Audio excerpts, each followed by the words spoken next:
안녕하십니까? 권영숙 집사님이 이제 옥천에 내려가실 때 옥천교회를 출석하고 계시는데 찬양대장이십니다. 예. 예, 옥천교회에서 찬양대장으로 지금 봉사하고 계신데 오늘을 또 이렇게 찬양대원으로 감사합니다. 그러니까 여러분들 요새는 평균 연령이 많이 올라갔어요, 그렇죠? 그래서 여러분이 옛날처럼 내 나이는 이제 졸업할 때라고 생각하지 마시고 저 연세에도 찬양 대장을 하시는데 우리가 내년 또 활동할 때에 우리 많은 분들이 찬양대 함께 참여하셔서 찬양대는 우리의 목소리를 뽐내고자 하는 그런 시간은 분명히 아닙니다. 우리가 한 마음으로 하나님께 영광 돌리고자 하는 그런 모습으로 서는 거기 때문에 내가 음치라라고 생각하시는 분도 내 마음속에 나는 하나님을 찬양하고 싶어 하시는 분들은 찬양대에 다 합류하셔도 됩니다. 그래서 여러분들이 그렇게 하나님께 찬양하는 그 모습을 통하여서 누가 기뻐하실까요? 하나님이 기뻐하시겠죠. 우리 아이들이 부모님의 어떤 기쁨을 드리기 위하여 막 앞에 할 때에 그가 음정이 맞든 틀리든 그가 율동하는 것이 맞든 틀리든 그 모습 자체가 아름다운 것처럼 하나님께서 분명히 기뻐하시고 또 우리에게 많은 복을 주시다 분명히 믿습니다. 오늘 제목은 나는 하나님을 믿노라라는 사도 바울의 고백의 이 말씀을 같이 나누고자 합니다. 여러분 다음 주 화요일 날 무슨 날인지 다 기억하시죠? 예. 그래서 노래 제목을 정하지 못하셨을지라도 정성민 이사님한테 다 명단을 주셔서 순서를 배정할 수 있도록 꼭 해 주시기 바랍니다. 그래서 노래는 정해 주시는 대로 알려주시면 되니까 누가 나오시는지를 정확하게 파악해야 되기 때문에 여러분들 반드시 오늘 중으로 정성민 이사님한테 꼭 제출하시고요. 여러분들이 노래를 부르시는 것이 조금 부담스러우면은 뭐 하라고 그랬습니까? 하나님의 감사의 글을 써서 읽으셔도 됩니다. 그래서 우리가 마지막 한 해를 마감하면서 우리가 하나님 앞에 감사하고 다시 새롭게 결심하는 그러한 시간을 가지려고 하는 거기 때문에 우리 모든 분들이 꼭 참여하여 주시기 바랍니다. 저희가 이제 내년부터는 이 말씀을 읽지는 않을 건데 오늘까지 좀 같이 읽겠습니다. 이제 시작. 이제 우리는 주께서 당신에게 명하신 모든 것을 듣고자 하여 다 하나님 앞에 있나이다. 모든 예배 시간에 우리들의 마음이 이러한 마음으로 꼭 주님 앞에 나오셔서 하나님께서 우리에게 하시고자 원하시는 그 귀한 말씀들, 내 삶을 이끄시기 원하시는 하나님의 그 분명한 뜻을 우리의 마음속에 항상 깨닫는 우리 모든 성도님들 되시기를 바랍니다. 오늘은 사도행전 27장 22절부터 25절까지 있는 말씀을 보려고 하는데요. 다 같이 사도행전 27장 22절부터 25절까지의 말씀을 우리 찾아서 읽도록 하겠습니다. 사도행전은 총 28장까지 구성되어 있습니다. 그래서 오늘 27장과 28장을 통해서 사도행전을 마무리하는 시간을 좀 가지려고 합니다. 사도행전 27장을 다 같이 펴시겠습니다. 이 볼륨을 조금 더 올려주세요. 제가 짝수절을 읽고 성도님들께서 홀수절을 읽도록 하겠습니다. 사도행전 27장 22절을 제가 읽도록 하겠습니다. 내가 너희를 권하노니 이제는 안심하라. 너희 중 아무도 생명에는 아무런 손상이 없겠고 오직 배뿐이니라.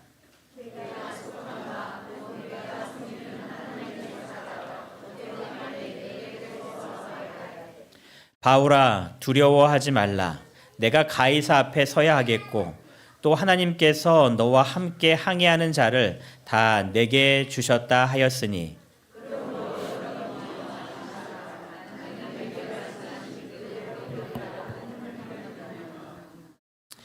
사도 바울이 이제 사람들이 소위 말하는 4차 선교 여행을 떠나는 그런 과정입니다. 이 4차 선교 여행은 좀 다르게 출발을 합니다. 어떻게 출발하게 되냐면 사도 바울이 3차 보고를 마치고 이제 예루살렘에 와서 복음을 전하고 있을 때에 유대인들이 사도 바울이 복음 전하는 것을 굉장히 저항하게 됩니다.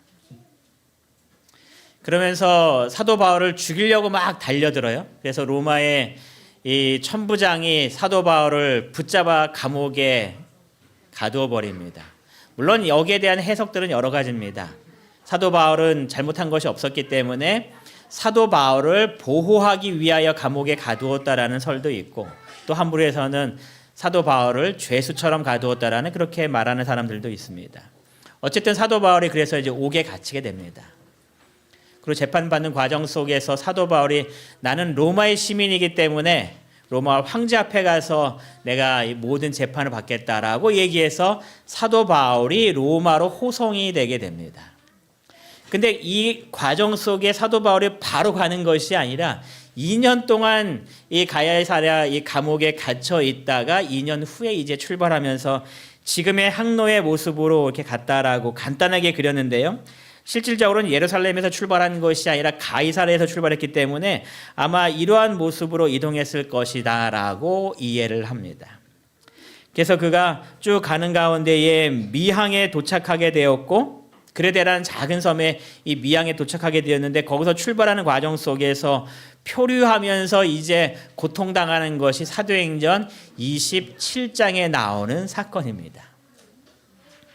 그래서 오랜 시간 동안 표류하다가 이 멜레데라는 섬에 도착하였고, 거기서 활동을 하다가 이제 로마로 도착하는 것이 사도행전 28장에 나오는 그런 사건으로 이 사도행전이 마무리가 하게 됩니다. 이 사도 바울이 이 로마로 출발하는 그 과정을 좀 보면 이 처음 출항부터 이 모든 것들이 순조롭지 아니하였음을 성경이 기록됩니다. 27장 4절에 보면 우리가 떠나가다가 맞바람을 피하여, 여러분 이 당시에 배가 갈 때에 배를 움직일 수 있는 동력이 두 가지였습니다. 뭐였을까요? 하나는 바람이고 하나는 사람이 노젓는 겁니다.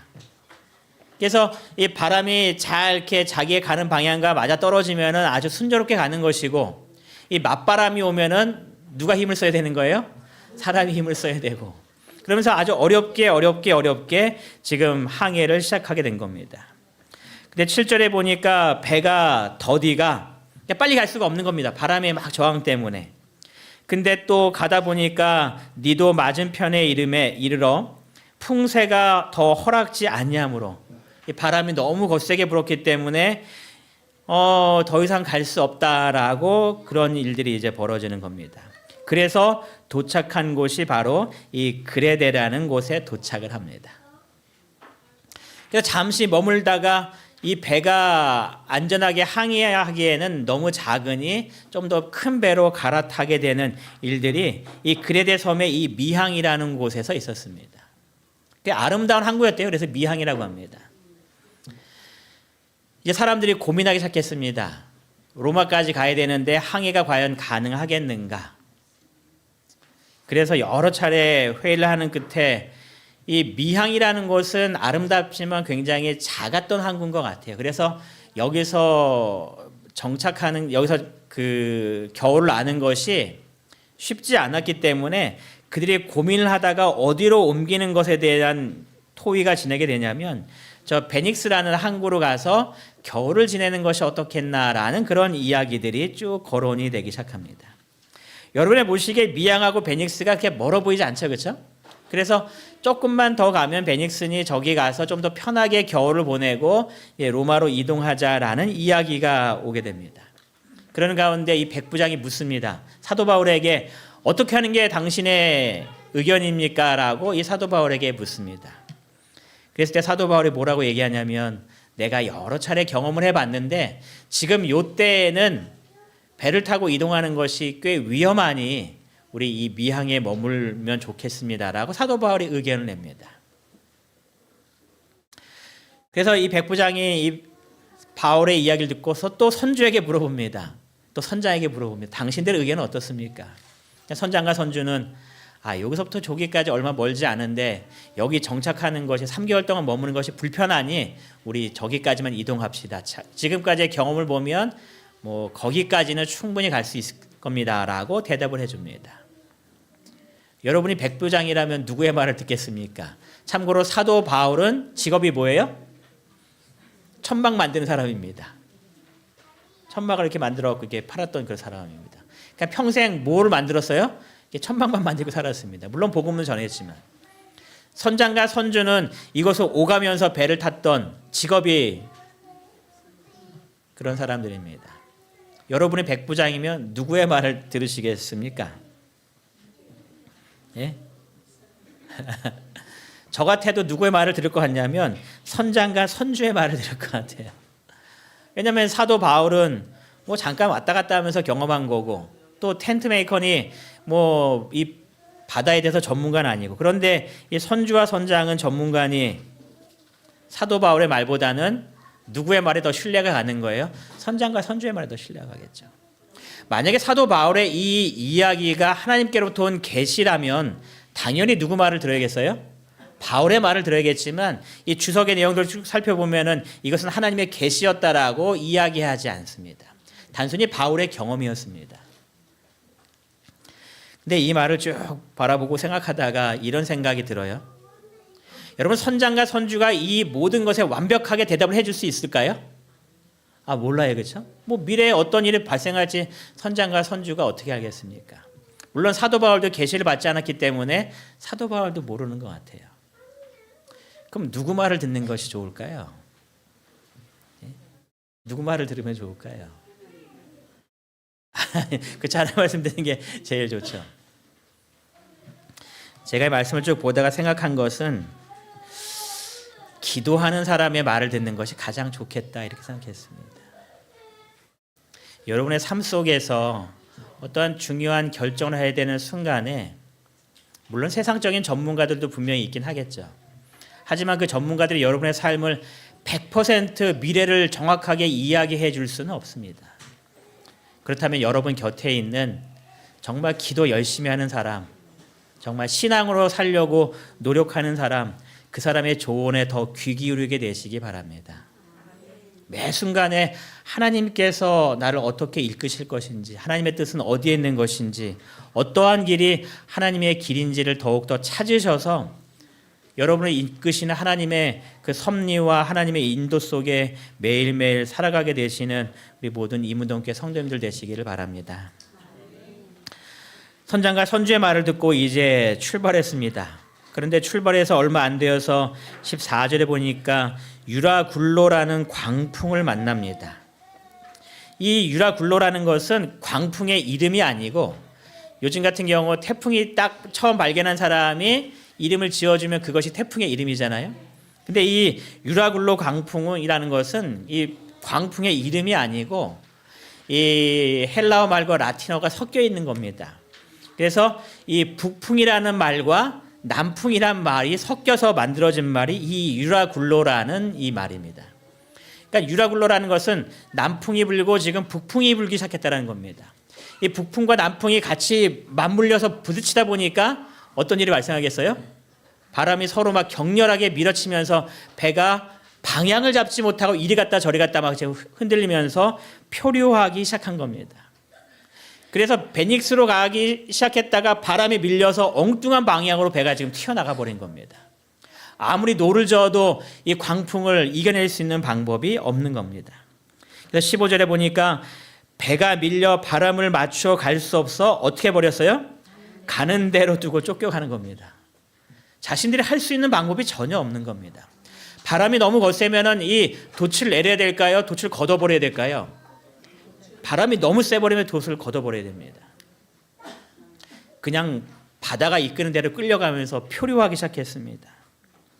얼마나 이 풍랑이 심했는지 18절에 보니까 풍랑으로 심히 애쓰다가 정말 어떻게든지 살려고 버티다가 할 수 없으니까 뭐 하기 시작해요? 짐을 바다에 버리기 시작합니다. 왜냐하면 배를 가볍게 해야지 뜨잖아요. 물을 퍼낼 뿐만 아니라 짐들을 이렇게 바다에 던지면서 살 방법을 찾기 시작합니다. 이 풍랑이 이런 지 사흘째가 되었습니다. 가라앉지 않습니다. 그래서 어떤 방법 그 다음 취해요? 배의 기구들을 그들의 손으로 또 버리기 시작합니다. 처음에 버릴 수 있는 것들을 찾아보니까 이런 것들 버려도 아무런 문제가 없는 거예요. 그래서 짐을 다 버렸습니다. 그런데 너무 또 심하니까 방법이 없어서 어떻게 했는가, 배의 기구들을 다 던지기 시작하는 겁니다. 이거 없어도 괜찮아 하고 또 던지기 시작합니다. 20절에 보니까 이렇게 기록됩니다. 여러 날 동안 해도 별도 보이지 아니하고. 여러분, 좀 해가 이렇게 떠야 되는데 해도 지금 하나도 보이지 않는 겁니다. 뭐 구름으로 가득 찬 거겠죠. 저녁에 별을 봐야지 항해하는데 별도 아무런 보이지 않고 여러 해 동안 큰 풍랑 가운데 지금 배가 표류하고 있는 겁니다. 여러분, 무서울까요? 괜찮을까요? 그 배 타고 이렇게 멀리 갈 때에 여러분, 아무 섬도 보이지 않고 정말 바다만 보이는데 이렇게 밑을 내려봤을 때 바닷물도 시커머면 정말 무섭더라고요. 그래도 뭐가 좀 보이면 그래, 저기까지 헤엄쳐 갈 수 있겠다 희망도 있는데 아무것도 보이지 않은 가운데서 시커먼 바다. 그런데 여기는 지금 풍랑까지 일면서 배가 언제 뒤집힐지 모르는 그런 위험 가운데 가고 있는 겁니다. 얼마나 무서운 일인지 성경 이 20절 끝에는 기록하기를 구원의 소망마저 뭐예요? 없어졌습니다. 절망인 겁니다. 아무리 해도 이 풍랑을 뚫고 나갈 방법이 없는 겁니다. 여러분, 우리의 인생에서도 이런 큰 풍랑을 만나실 때가 있으시죠? 아무리 애를 써도 아무리 방법을 찾아도 길이 보이지 않을 때가 분명히 있습니다. 어떻게 해야 하지? 모든 것들이 다 무너져 내려버리는 그런 막막한 순간을 우리가 맞이할 때가 분명히 있습니다.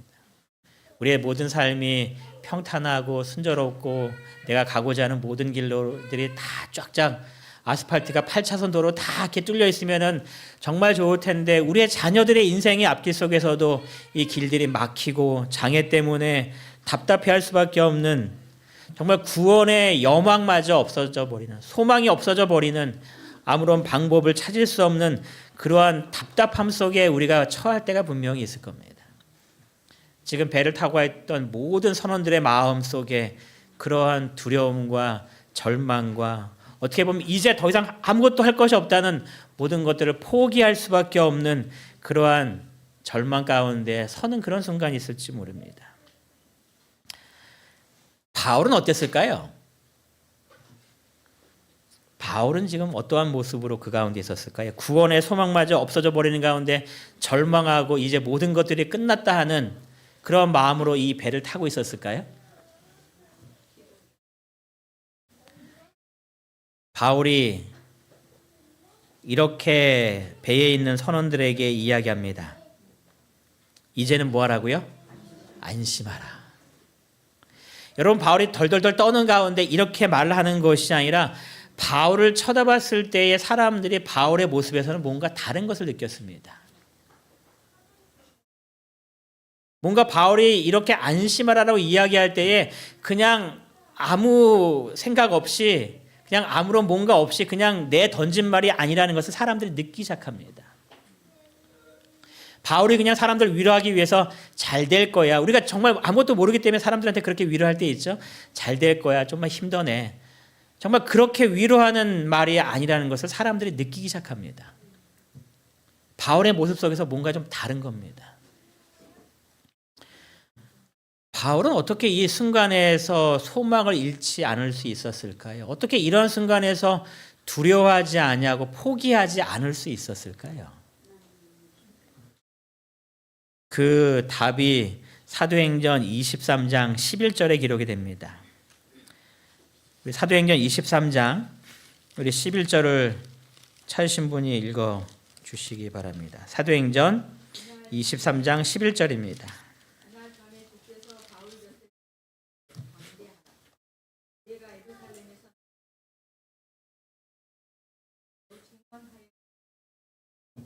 여기서 그날 밤에라고 시작합니다. 이 그날 밤에라는 어떠한 밤이냐면 사도행전 23장은 사도 바울이 예루살렘에서 복음을 전파하다가 이 유대인들에게 죽을 뻔한 그런 사건이 있는 날이었습니다. 사도 바울을 죽이려고 했습니다. 정말 이 사도 바울을 가만두지 않으려고 사람들이 막 몰려들고 있을 때에 로마의 백부장, 천부장이 그냥 두면 안 될 것 같다는 겁나는 상황 속에서 바울을 붙잡아서 감옥에 가둬버린 그 날을 이야기합니다. 복음을 전하다가 죽을 뻔한 날입니다. 감옥에 있는 바울입니다. 그날 밤에 주께서 바울 곁에 뭐 했어요? 서서 말씀하시는 겁니다. 지금 내 옆에 누가 계신 거예요? 예수님께서 지금 오신 겁니다. 여러분 마태복음에 보시면 예수님의 또 다른 이름이 뭐였을까요?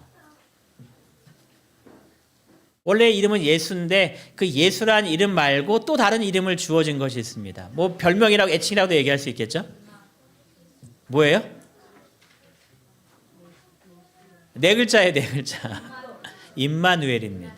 임마누엘. 임마누엘이라 하라라고 이야기합니다. 여러분 임마누엘의 이름의 뜻이 뭡니까? 하나님이 우리와 함께 하신다. 예수님은 언제나 우리와 함께 하시기 때문에 예수가 태어났을 때에 그 예수님에 대해서 그의 이름은 임마누엘이라고 지어준 겁니다. 우리에게 분명히 말씀하시기를 예수님은 지금 어떻게 하신다고요? 나와 함께 하신다라는 이야기입니다. 사도 바울이 지금 그 주님을 믿음의 눈으로 바라보게 된 겁니다. 주님께서 자신을 보여주신 겁니다. 주님께서 내 곁에 계셨음을 그가 깨닫는 겁니다.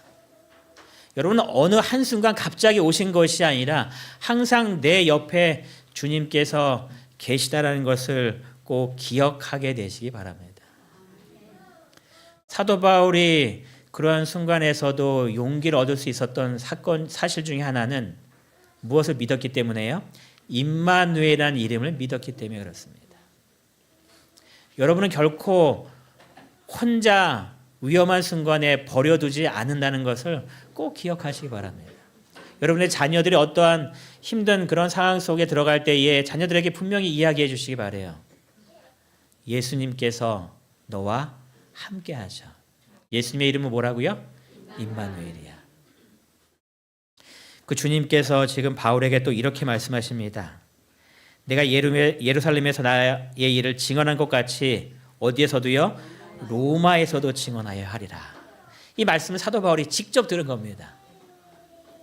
지금 그래서 로마로 가고 있습니다. 정말 이 파도가 너무나 세서 배가 뒤집힐 것 같습니다. 모든 사람이 바다에 죽을 것 같습니다. 사도 바울은 어떠한 생각을 할까요? 나는 결코 뭐 하지 않아요? 죽지 않아. 뭐가 있기 때문에요? 하나님께서 내게 주신 약속이 있거든요. 어떤 약속이에요? 로마에서도 증언하여야 하리라. 그 증언의 약속을 그가 지금 갖고 있는 겁니다. 내가 로마에 도착하기 전까지 어떤 일은 절대로 벌어지지 않아요. 죽는 일은 벌어지지 않습니다. 사도 바울이 두려워하지 않는 겁니다. 이렇게 큰 파도 속에 어려움을 겪고 있지만 때때로 내 마음속에 흔들림이 있을 수 있긴 하지만 나는 어쨌든 어디에 분명히 도착해요? 로마에 도착한다. 그 믿음이 분명히 있는 겁니다. 그냥 아무런 조건, 그냥 아무런 그 기별이 없이 나 혼자 그냥 고집하는 그런 생각들이 아니라 사도 바울은 이 약속에 의지하여 그의 마음속에 믿음을 갖고 있는 사람이었습니다. 사도 바울이 이렇게 고백하죠. 나는 내게 말씀하신 그대로 되리라고 하나님을 믿노라. 여러분도 이렇게 고백하는 믿음을 갖게 되시길 바랍니다. 하나님을 믿는 겁니다. 말씀하신 대로 내게 이루어 주실 것이라고 그 하나님을 믿는 겁니다. 그 믿음이 있었기 때문에 사도 바울은 그 험한 순간에서도 구원의 소망을 갖고 분명히 이 모든 것들을 헤쳐나갈 수 있다는 것을 확신하는 가운데에 평안한 마음을 가질 수 있었다는 것을 꼭 기억하게 되시기를 바랍니다. 사도 바울이 멜리데 섬에 도착합니다. 그러는 가운데 불을 막 쬐는 가운데 어떤 일이 벌어졌냐면 독사가 이 사도 바울의 이 손을 콱 물어버립니다. 원주민들이 다 이야기합니다. 저 사람은 정말 죄인인가 보다. 이 풍랑 속에서 간신히 살아남았는데 저 독사에 물리다니 이제 곧 죽겠구나. 근데 아무리 기다려도 사도 바울이 죽어야 안 죽어요? 안 죽는단 말이에요. 여러분 사도 바울은 어땠을까요? 딱 물리는 순간 어떻게 행동했을까요? 아 이게 뭔 일이냐고 나 이제 죽었다 그렇게 막 안타까워했을까요? 아니요. 그냥 이게 물어내고 툭 털쳐버리는 거예요. 그러면서 자기가 어떠한 해를 당할 거라고 전혀 걱정하지 않는 겁니다. 무엇 때문에요? 로마에 가서도 증언하겠다는 하나님의 약속이 있기 때문에 독사에 물리든지 뭐에 물리든지 그는 결코 죽지 않을 것을 분명히 알았습니다. 믿음 때문에 그렇습니다. 약속의 말씀이 있기 때문에 그렇습니다. 그러한 사도 바울이 사람들에게 이렇게 외칩니다. 이제는 안심하라. 사도 바울은 자신이 이 풍랑 속에서도 결코 어려움을 당치 않을 것을 분명히 알았기 때문에 그가 이제 많은 사람들에게 이렇게 이야기합니다. 안심하라. 이 안심하라는 이 뜻을 찾아보니까 즐거워하다, 기뻐하다, 용기가 있다는 뜻입니다. 어려운 상황이지만 마음속에 뭐 내라는 거예요? 용기 내라는 겁니다. 무엇이 있기 때문에요? 하나님의 약속이 있기 때문에.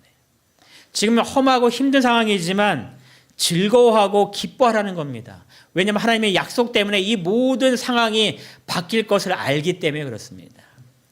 여러분 우리에게 안심하라는 말씀 속에서는 하나님의 약속에 따라 용기를 얻고 지금 이 순간에서도 기뻐할 수 있는 하나님의 약속의 말씀이다라는 것을 마음속에 기억하셔서 하나님께서 내게 안심하라고 말씀하실 때에 우리의 마음속에 참된 하나님의 평안을 얻게 되시는 우리 모두가 되시길 바랍니다. 사도 바울이 이렇게 말할 수 있었던 이유는 이 사건 때문이었습니다. 하나님께서 바울에게 이렇게 말씀하십니다. 바울아 두려워하지 말라. 내가 가이사 앞에 서야겠고. 그가 저녁에 기도하고 있을 때에 천사가 기별을 가지고 온 겁니다. 그리고 말씀하시기를 또 하나님께서 너와 함께 항해하는 자를 다 내게 주셨다라고 약속하신 겁니다. 그러니까 자신은 이 상황 속에서 결코 나의 목숨 때문에 두려워하거나 주저하는 그런 마음이 분명히 없었습니다. 그런데 그날 저녁에 천사로부터 이런 계시를 받은 다음에 이제 그 기별을 누구한테도 전하기 시작하는 거예요? 두려워하고 절망 가운데 포기할 수밖에 없는 상황에 있는 그 사람들에게 이야기하는 거다. 뭐 하라고요? 안심하라고. 하나님의 기별이 지금 임한 겁니다. 그러면서 그들에게 이렇게 외칩니다. 그러므로 여러분이여 안심하라. 나는 내게 말씀하신 그대로 되리라고 하나님을 믿노라.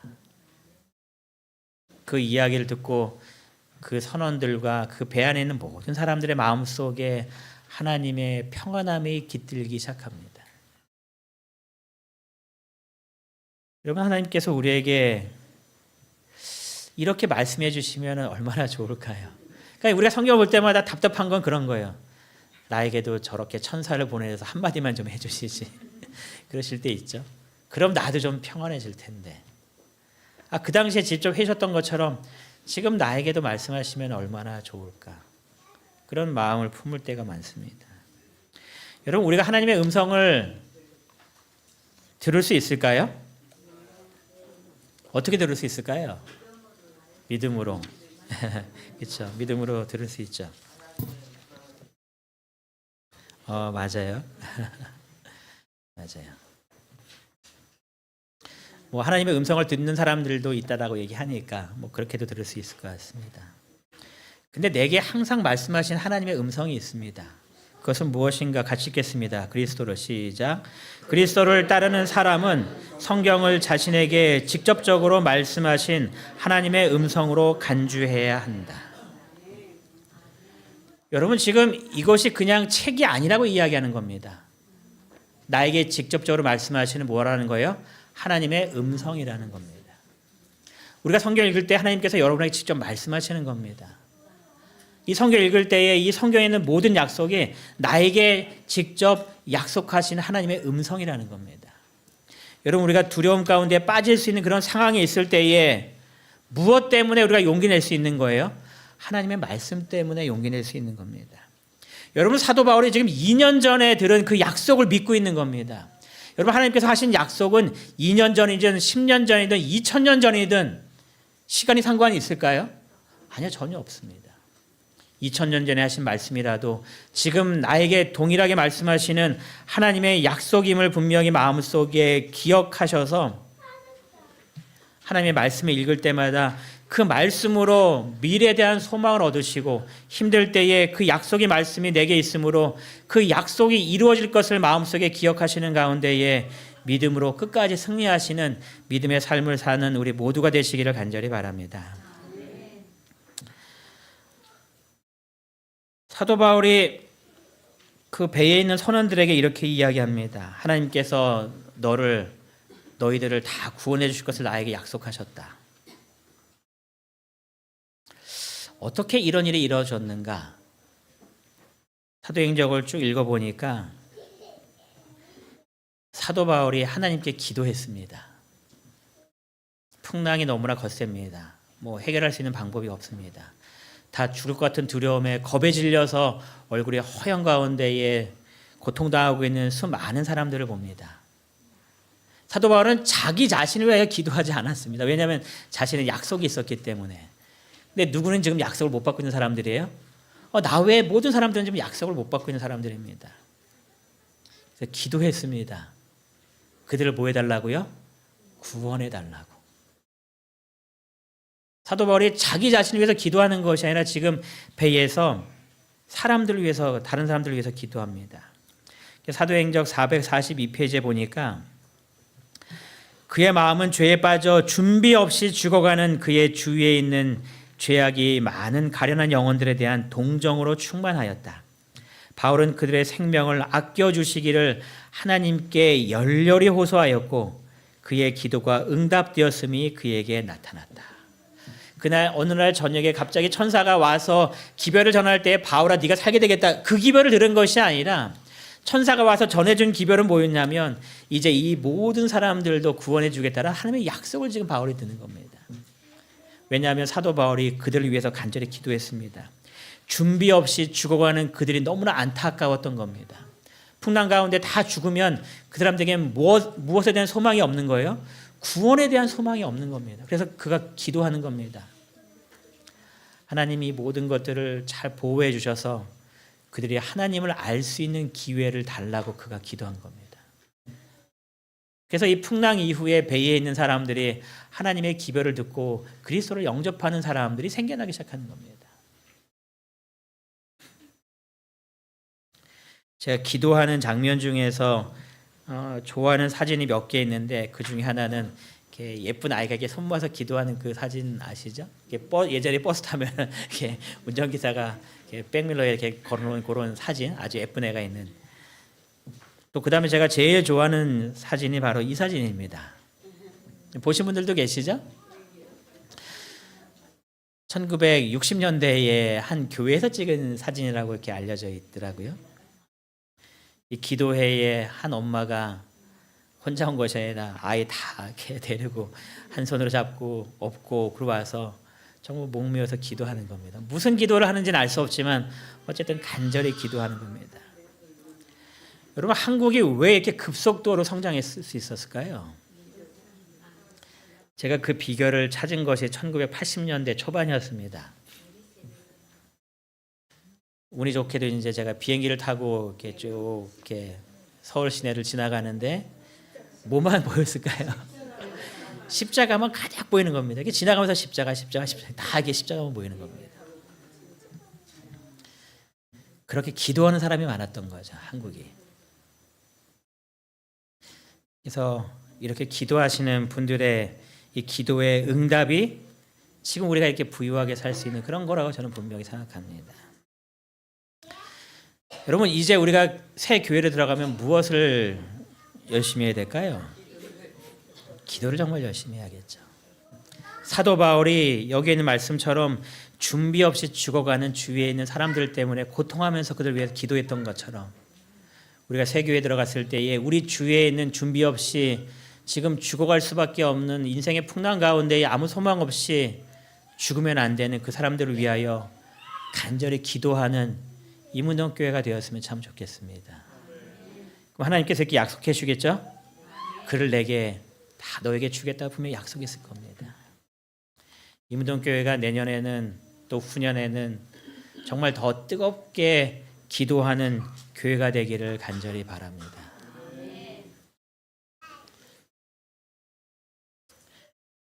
여러분, 군에 가면 뭐를 잘 써야 된다고 얘기할까요? 줄을 잘 쓰라고 이야기해요. 줄을 잘 쓰라고. 교육 256페이지에 보니까 이런 말씀이 있습니다. 배 안에 하나님께서 쓰실 만한 단 한 사람이 있는 까닭에 같이 탔던 이교도의 병사와 선원들의 생명도 구조되었던 것이다 라고 기록합니다. 이 배를 끝까지 안전하게 지켜주신 이유는 뭐 때문에요? 그곳에 누가 있기 때문에요? 사도 바울이 있었기 때문에. 이 말씀이 읽는 가운데 누가 떠올랐냐면 10명의 문둥병자가 떠올랐습니다. 10명의 문둥병자가 와서 예수님한테 부탁하죠. 병을 치료해달라고. 그래서 예수님께 치료해 줍니다. 그 10명이 다 치료받았습니다. 근데 10명을 치료해 주신 이유가 있었습니다. 그 중에 누가 돌아와요? 한 사람이 돌아와서 주님께 감사하다고 고백합니다. 그래서 이 부분에 대해서 교회증언 3권은 이렇게 이야기합니다. 건강의 축복을 올바르게 사용할 바로 이 한 사람 때문에 예수께서는 10사람 모두를 고치셨다. 줄 잘 쓴 건가요? 이 9사람은 줄 잘 쓴 거죠. 이 사람 아니었으면 고침 못 받는데 이 사람 때문에 줄줄이 9명이다. 사도 바울 한 사람 때문에 그 배에 있던 295명이 다 구원받은 겁니다. 여러분이 이 한 사람이 되셔야겠죠. 그래서 사람들에게 말해야겠죠. 줄을 잘 써야 된다고. 또 이 교회 안에서도 줄을 잘 쓰시기 바랍니다. 누가 믿음이 좋은가? 누가 기도 정말 열심히 하는가? 누가 하나님의 뜻을 잘 순종하며 따라가고 있는가? 그럼 그 사람 옆에만 가면 뭐 하는 거예요? 하나님의 은혜의 덤을 받는 겁니다. 이거 솔직히 덤이죠, 그렇죠? 내 건 아니었는데 받은 거니까. 우리 교회가 이렇게 한 사람이 많아지는 교회가 되었으면 참 좋겠습니다. 그래서 우리를 통하여서 하나님의 은혜가 우리 주변에 풍성한 곳으로 인도되는 그런 놀라운 축복을 인하여서 많은 영혼들을 구원하는 하나님께서 세우신 이문동교회가 되기를 간절히 바랍니다. 근데 이 말씀을 읽는 가운데 좀 한 가지가 좀 이해가 안 됐었어요. 이들이 며칠 동안 고생하냐면 14일 동안 고생을 합니다. 그러니까 14일 동안 별도 보이지 않고 해도 보이지 않고 이리치고 뒤지치가면서 계속 지금 목숨을 위태위태한 가운데에 14일을 지금 보내고 있는 겁니다. 사도 바울이 지금 계속해서 기도했는데 14일 동안 그 기도의 응답은 전혀 없었다는 이야기인 거죠. 계속 지금 풍랑 가운데 있는 겁니다. 우리가 기도할 때 그럴 때 있죠? 빨리 응답해 주면 참 좋겠는데, 기도하지만 제깍 딱 이렇게 하면 참 좋겠는데 기도해도 응답이 되지 않는 그런 기도를 우리가 경험할 때도 있죠. 답답할 거예요, 그렇죠? 사도 바울도 얼마나 답답했을까요? 주님 언제 멈추실 건가요? 근데 왜 이렇게 오래 걸렸는가를 이 28장을 통해서 좀 유추해 봤습니다. 왜냐하면 성경에는 그런 내용이 없기 때문에 28장에 있는 내용들을 보면서 아, 하나님의 뜻이 여기에 있었구나라는 것을 봤는데 2절에 이렇게 기록합니다. 이제 한 섬에 도착했습니다. 그래서 그 섬에 간신히 사람들이 다 내렸는데 비가 오고 날이 참해 원주민들이 우리에게 뭐래요? 특별한 동정을 하여라고 이야기합니다. 그래서 불을 피워주고 우리를 다 영접했다라고. 아까 몇 명이라고 제가 얘기했어요? 265명. 한두 사람이 아니라 200명이 넘는 사람들을 지금 다 환영해 주는 겁니다. 이게 엄청난 일이잖아요. 또 보니까 28장 7절에 이렇게 이야기합니다. 우리를 영접하여 사흘이나 친절하게 머물 수 있도록 도와줬습니다. 여러분 200명이 넘는 사람들을 지금 이렇게 다 보살펴주고 있는 겁니다. 바울 한두 사람이라 모르겠지만 이렇게 많은 사람들을 정말 음식을 해주고 쉴 수 있도록 공간을 만들어주고 하는 것이 결코 쉬운 일은 분명히 아니었을 겁니다. 지금 당시라면 뭐 그래도 할 수 있을지 모르겠지만 이 당시에 뭐 모든 것들이 넉넉하게 있지는 않을 거란 말이에요. 또 멜레데라는 섬이 작은 섬입니다. 또 10절에 보니까 후한 예로 우리를 대접하고 떠날 때에 우리의 쓸 것을 배에 다 실어줍니다. 얼마 동안 머물렀냐면은 3개월을 머뭅니다. 여기 3개월 머무는 동안 친절하게 다 베풀어주고 재워주고 하면서 갈 때는 또 우리의 쓸 것을 배에 채워주면서 조심해서 가라고 하는 배웅해주는 그러한 사람들을 만난 겁니다.